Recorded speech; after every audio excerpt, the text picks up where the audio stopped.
Saudi আরবের একটা নিয়ম ভালো, এটা হলো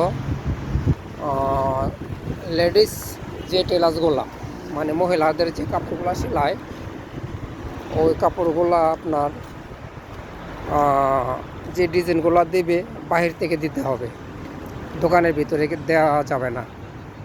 দোকান আপনার গ্লাস সিস্টেম করে রাখছে, গ্লাস লাগায় রাখছে, ছোটো একটা জানালার মতন, শুধু কাপড় দেওয়ার মতন, কাপড় বাঁকানোর জন্য অর্ডার দিবে এবং অর্ডার নিয়ে যাবে। এর জন্য এতটুক জায়গা সম্ভবত আপনার 12 ইঞ্চি করে 12 ইঞ্চি করে এরকম হবে, জানালার মতন রেখে দিছে। এটার ভিতর থেকে কাপড় নিতে হবে, এটা দিয়ে কাপড় দিতে হবে। মানে ভিতরে মহিলারা ঢোকার মতন কোনো অপশন নাই, নিয়ম নাই। যদিও ঢুকে পুলিশ দেখলে জরিমানা। এর জন্য কোনো মহিলারা এটার ভিতরে ঢুকে না এবং এটার ভিতরে কাপড়ও বিক্রি করে না। কাস্টমাররা যে কাপড় নিয়ে আসবে এই কাপড় দিয়েই কাপড় মানায় দিতে হবে। এটি হচ্ছে সৌদি আরবের নিয়ম সিস্টেম।